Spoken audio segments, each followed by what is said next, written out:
Hoje vamos falar dos modelos de atenção à saúde até o SUS. Modelo de atenção à saúde é a organização estratégica do sistema e das práticas de saúde em resposta às necessidades da população. No Brasil, o termo atenção à saúde foi denominado como atenção básica de saúde na ocasião da Portaria número 648/GM de 2006, que aprova a Política Nacional de Atenção Básica. Posteriormente, falaremos mais sobre essa portaria. Para estudar sobre o Sistema Único de Saúde, é necessário rever na história do Brasil os modelos de atenção à saúde. Assim, podemos compreender e valorizar a história e política do SUS. No Brasil, os modelos de atenção podem ser compreendidos em relação às condições socioeconômicas e políticas nos diversos períodos históricos da sociedade brasileira. Vamos acompanhar mais detalhadamente? O modelo campanhista, influenciado por interesses agroexportadores no início do século XX, em 1900, baseou-se em campanhas sanitárias para combater as epidemias de febre amarela, peste bubônica e varíola. Foram implementados programas de vacinação obrigatória, desinfecção dos espaços públicos e domiciliares e outras ações de medicalização do espaço urbano que atingiram, em sua maioria, as camadas menos favorecidas da população. Esse modelo predominou no cenário das políticas de saúde brasileira até o início da década de 1960. O modelo previdenciário privatista teve seu início na década de 1920 sob a influência da medicina liberal e tinha o objetivo de oferecer assistência médico-hospitalar a trabalhadores urbanos e industriais na forma de seguro-saúde e previdência.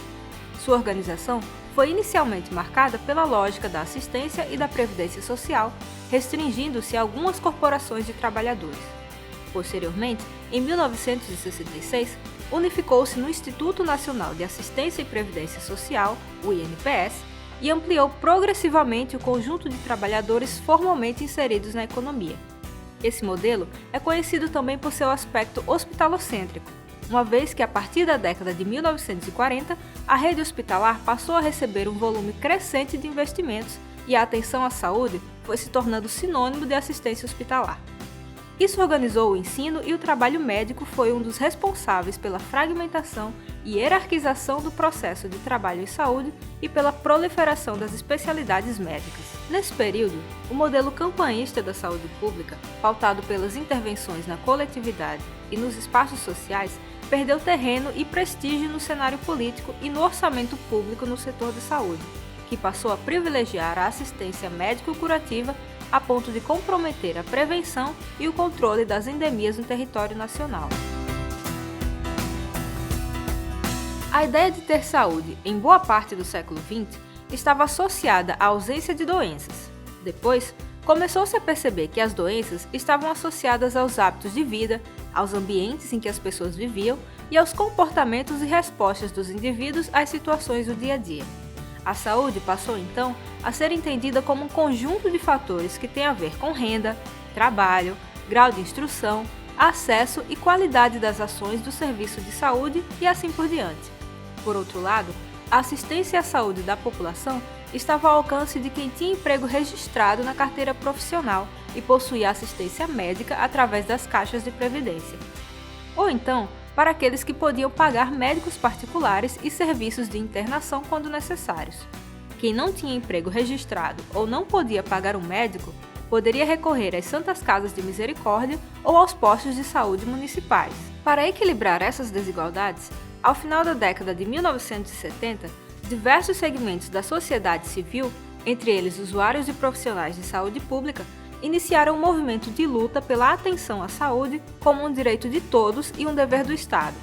Esse movimento ficou conhecido como Reforma Sanitária Brasileira e culminou na instituição do SUS por meio da Constituição de 1988 e posteriormente regulamentado pelas Leis 8.080 e 8.142 de 1990, chamadas Leis Orgânicas da Saúde.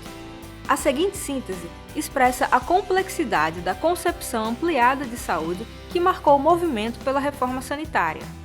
Saúde é a resultante das condições de habitação, alimentação, educação, renda, meio ambiente, trabalho, transporte, emprego, lazer, liberdade, acesso e posse da terra e acesso a serviços de saúde.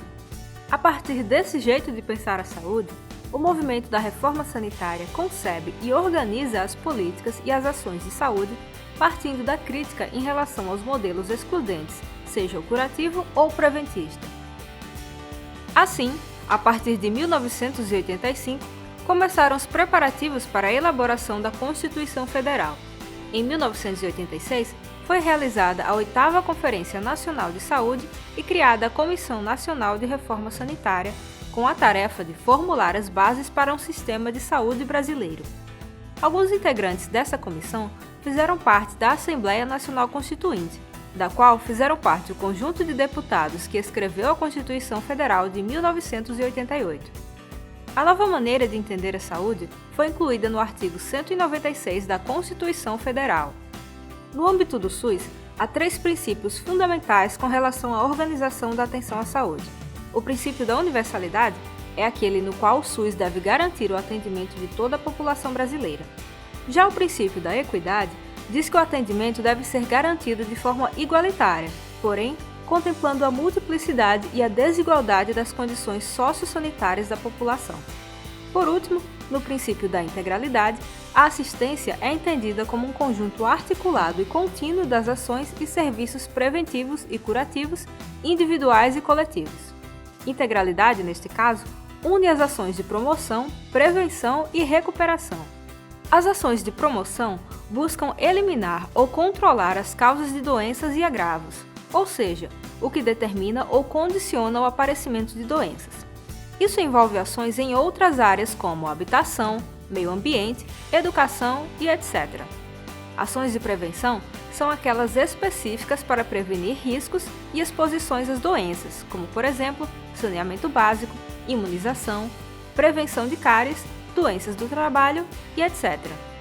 Já as ações de recuperação são aquelas que atuam sobre os danos e evitam as sequelas e as mortes das pessoas doentes. Por exemplo, atendimento médico, tratamento hospitalar, exames diagnósticos, atendimento às urgências e emergências. Assim, o SUS organizou a atenção à saúde de forma hierarquizada em níveis crescentes de complexidade. Em contraposição, o modelo de atenção pode constituir-se na resposta dos gestores, serviços e profissionais de saúde para o desenvolvimento de políticas e a organização dos serviços, das ações e do próprio trabalho em saúde. Dessa forma, podem atender às necessidades de saúde dos indivíduos nas suas singularidades e dos grupos sociais na sua relação com suas formas de vida, suas especificidades culturais e políticas.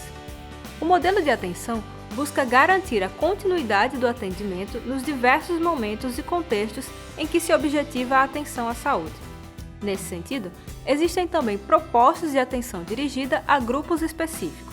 Elas podem ser descritas como políticas voltadas para a atenção à saúde por ciclo de vida, atenção à saúde do idoso, à criança e ao adolescente, atenção à saúde do adulto, aos portadores de doenças específicas, atenção à hipertensão arterial, diabetes, hanseníase, DST-AIDS, entre outros, e também relativas a questões de gênero, saúde da mulher e, mais recentemente, saúde do homem.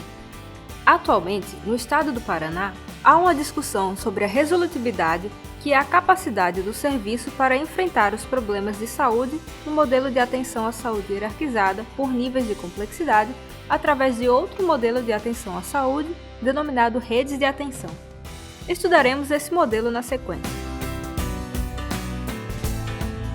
Para promover o acesso universal e igualitário, as ações e serviços públicos de saúde integram uma rede regionalizada e hierarquizada.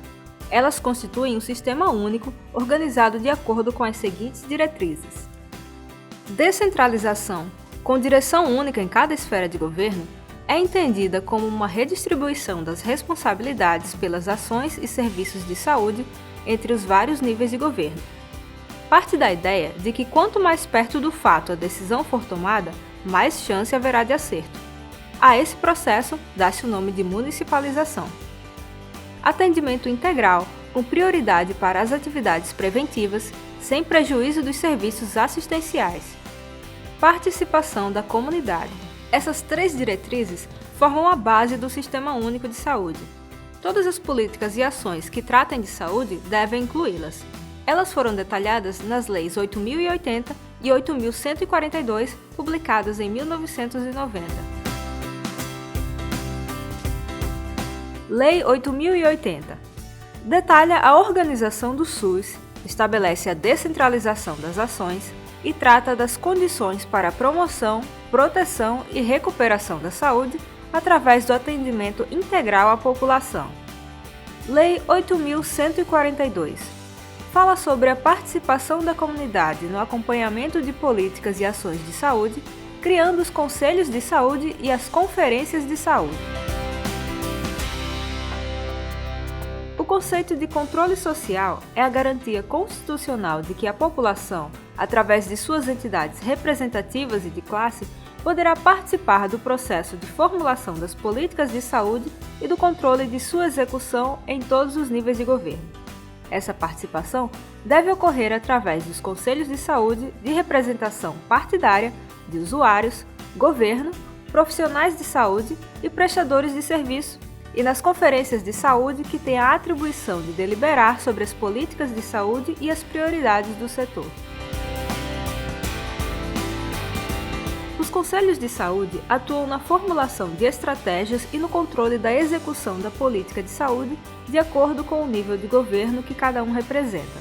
Os conselhos se reúnem em média uma vez, e as decisões e ações definidas durante as reuniões devem ser homologadas pelos gestores. A sociedade, através dos representantes reunidos no Conselho Municipal de Saúde, passou a poder participar da definição das ações e das políticas do município. Mas a participação da comunidade não acontece somente no Conselho de Saúde ou na Conferência de Saúde. Ela acontece também no dia a dia de seu trabalho como agente de saúde em cada comunidade, fazendo com que mais e mais pessoas possam ter acesso às informações e orientações sobre como cuidar de sua saúde, da de sua família e da de sua comunidade. No âmbito municipal, as políticas são aprovadas pelo CMS, Conselho Municipal de Saúde.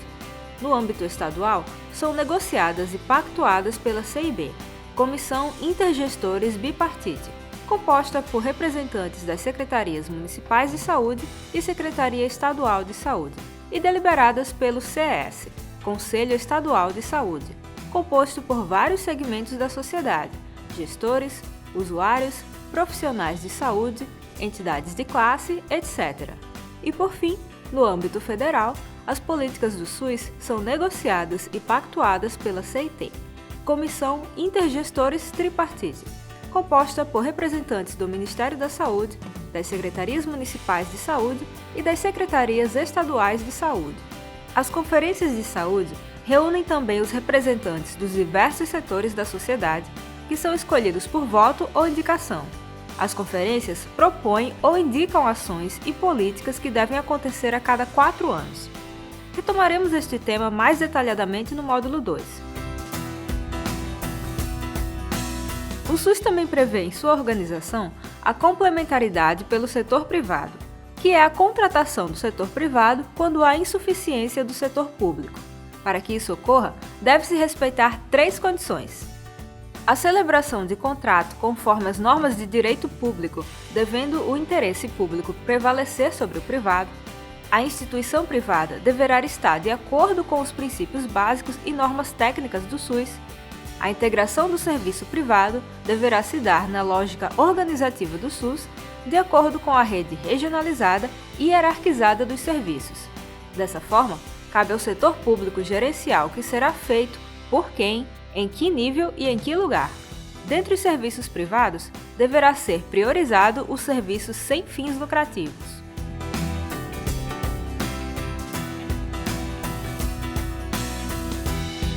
O Ministério da Saúde tem a função de oferecer condições para a promoção, proteção e recuperação da saúde da população, reduzindo as enfermidades, controlando as doenças endêmicas e parasitárias e melhorando a vigilância à saúde, dando mais qualidade de vida ao brasileiro. O Ministério tem o desafio de garantir o direito do cidadão ao atendimento à saúde e dar condições para que esse direito esteja ao alcance de todos, independente da condição social. Os assuntos de competência do Ministério da Saúde são Política Nacional de Saúde, coordenação e fiscalização do Sistema Único de Saúde, saúde ambiental e ações de promoção, proteção e recuperação da saúde individual e coletiva, inclusive a dos trabalhadores e dos índios, informações de saúde, insumos críticos para a saúde, ação preventiva em geral, vigilância e controle sanitário de fronteiras e de portos marítimos, fluviais e aéreos, vigilância de saúde, especialmente drogas, medicamentos e alimentos, pesquisa científica e tecnologia na área de saúde. A estrutura central do Ministério da Saúde é composta por 6 secretarias responsáveis por elaborar, propor e implementar as políticas de saúde, sendo assim, as executoras das atividades finalísticas do órgão. Outras unidades que compõem o Ministério são a Secretaria Executiva, o Gabinete do Ministro e a Consultoria Jurídica, responsáveis por atividades de assessoria e assistência direta às ações do Ministro. As secretarias são: a Secretaria de Ciência, Tecnologia e Insumos Estratégicos tem como principais competências a formulação, implementação e avaliação da Política Nacional de Ciência e Tecnologia em Saúde. Cabe a essa secretaria viabilizar a cooperação técnica a estados, municípios e Distrito Federal no âmbito de sua atuação e articular a ação do Ministério da Saúde no âmbito das suas atribuições com as organizações governamentais e não governamentais com vistas ao desenvolvimento científico e tecnológico em saúde. Além disso, a Secretaria também formula, implementa e avalia as políticas nacionais de assistência farmacêutica e de medicamentos, incluindo hemoderivados, vacinas, imunobiológicos e outros insumos relacionados.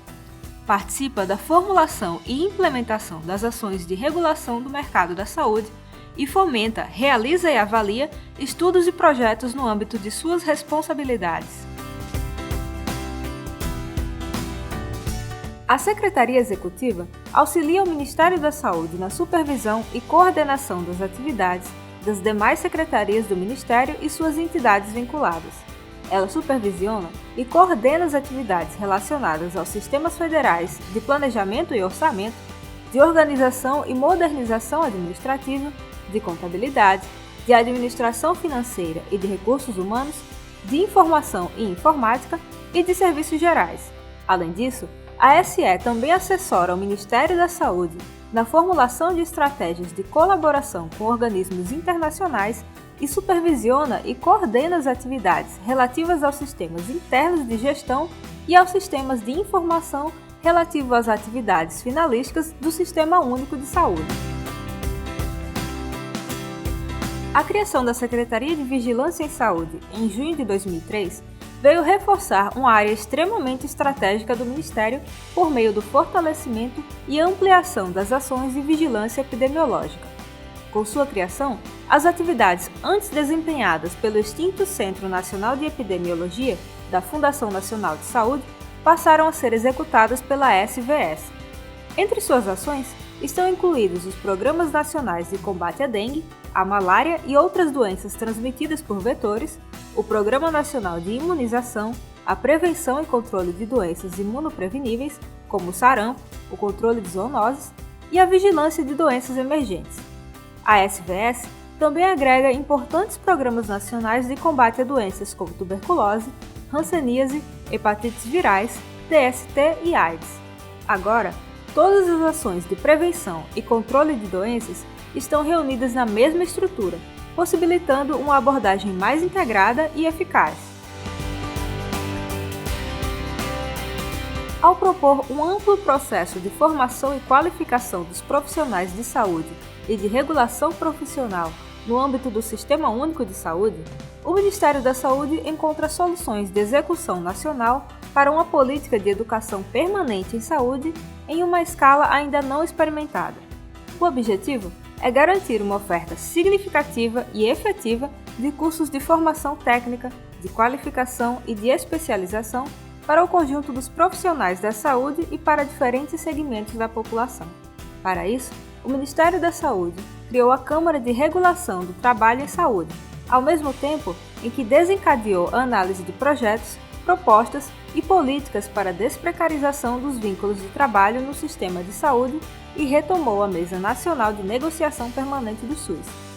Um sinal visível da importância desse movimento em direção à valorização dos trabalhadores foi a criação da Secretaria de Gestão no Trabalho e da Educação na Saúde na estrutura ministerial. Com a criação da Secretaria Especial de Saúde Indígena, em outubro de 2010, o Ministério da Saúde passa a gerenciar diretamente a atenção à saúde dos indígenas, levando em conta aspectos culturais, étnicos e epidemiológicos dos 225 povos que vivem no Brasil. Antes, a Funasa era responsável tanto pelas ações de saúde como pela aquisição de insumos, apoio logístico, licitações e contratos. A nova secretaria será dividida em 3 áreas: Departamento de Gestão da Saúde Indígena, Departamento de Atenção à Saúde Indígena e Distritos Sanitários Especiais Indígenas.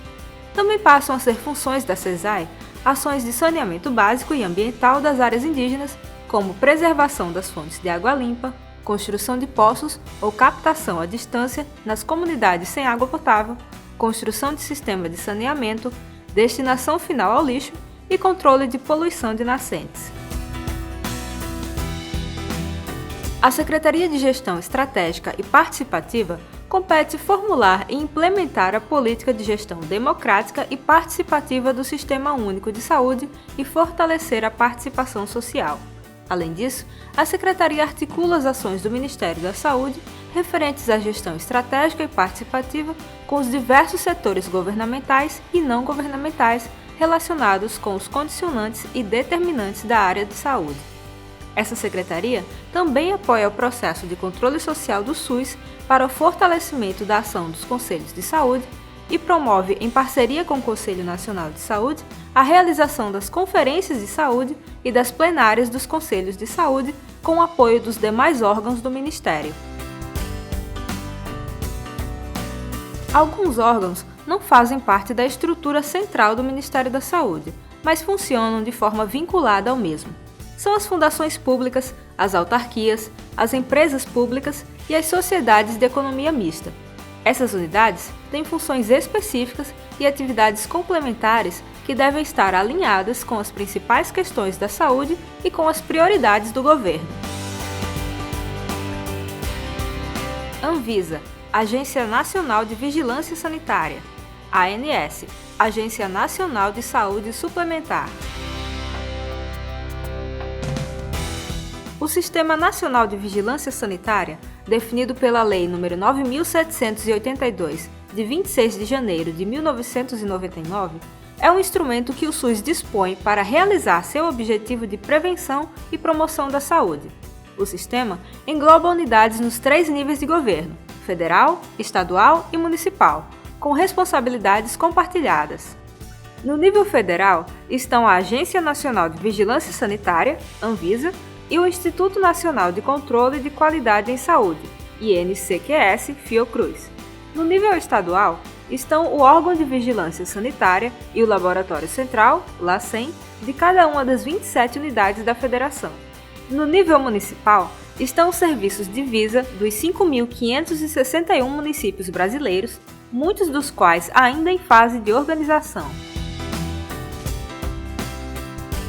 Atualmente, com a publicação da Lei Orgânica da Saúde, entende-se por vigilância sanitária um conjunto de ações capazes de eliminar, diminuir ou prevenir riscos à saúde e de intervir nos problemas sanitários decorrentes do meio ambiente, da produção e da circulação de bens e da prestação de serviços de interesse da saúde. Como área de abrangência estão o controle de bens de consumo, que, direta ou indiretamente, se relacionam com a saúde, compreendidas todas as etapas de processo, da produção ao consumo, e o controle da prestação de serviços, que se relacionam direta ou indiretamente com a saúde. Locais de produção e comércio de alimentos: fábricas, restaurantes, bares, mercados e supermercados, frutarias, açougues, padarias, produtores de laticínios e outros. Lojas e áreas de lazer: shoppings, cinemas, ginásios de esporte, postos de gasolina, piscinas, clubes, estádios e academias de ginástica.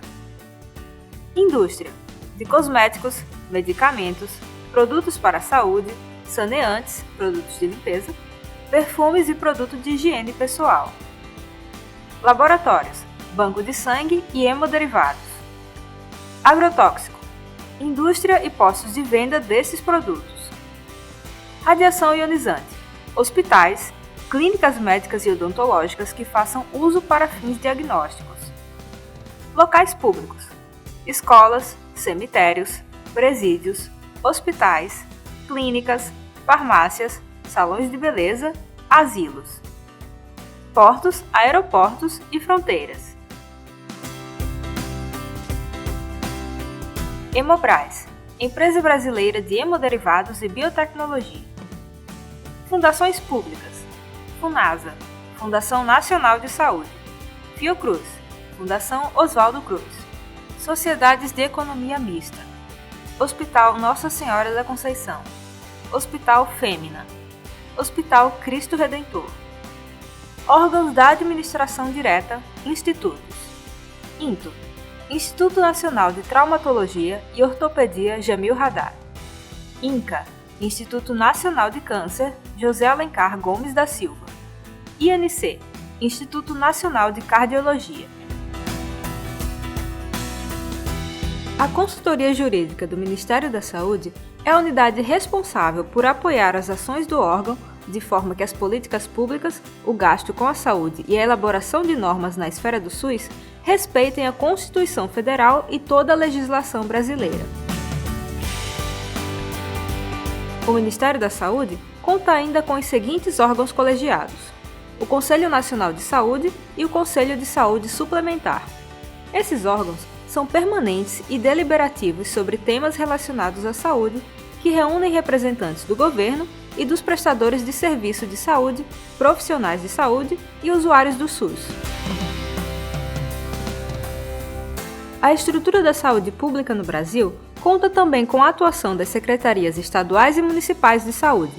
A Constituição Federal de 1988 deu um importante passo na garantia do direito à saúde com a criação do SUS. As ações deixam de ser centralizadas e passam a ser norteadas pela descentralização, com os estados e municípios assumindo suas responsabilidades e prerrogativas diante do SUS, bem como desenvolvendo ações que dão prioridade à prevenção e à promoção da saúde. Na área da vigilância em saúde, as possibilidades de transformações não dependem da simples aplicação de conhecimentos científicos ou normas técnicas. Dependem também das diferentes relações sociais entre os membros da comunidade, entre a população e o espaço geográfico e entre as próprias instituições. Essa diversidade de relações, assim como os variados tipos de interferências que aí acontecem, podem promover ou prejudicar a saúde das comunidades. Por isso, é importante compreender que a vigilância em saúde não é uma ação sobre a população, mas com a população e seu território. Por exemplo, é evidente para um profissional da saúde que a presença de pneus acumulando água representa um risco à saúde da população. Neste caso, a norma é bastante clara: os pneus devem ser descartados em locais adequados. Contudo, como raramente há coleta de pneus, cria-se um problema. Eles são depositados em qualquer local e, como normalmente ficam expostos ao ar livre, tornam-se propícios ao acúmulo de água da chuva. Neste exemplo, temos um problema extremamente sério, cuja solução definitiva está além da aplicação de um conhecimento, pois exige uma medida de infraestrutura. Na maior parte das vezes, mudar situações no campo da saúde pode significar atuar sobre condicionantes e determinantes que mexem com questões econômicas, culturais e até mesmo emocionais.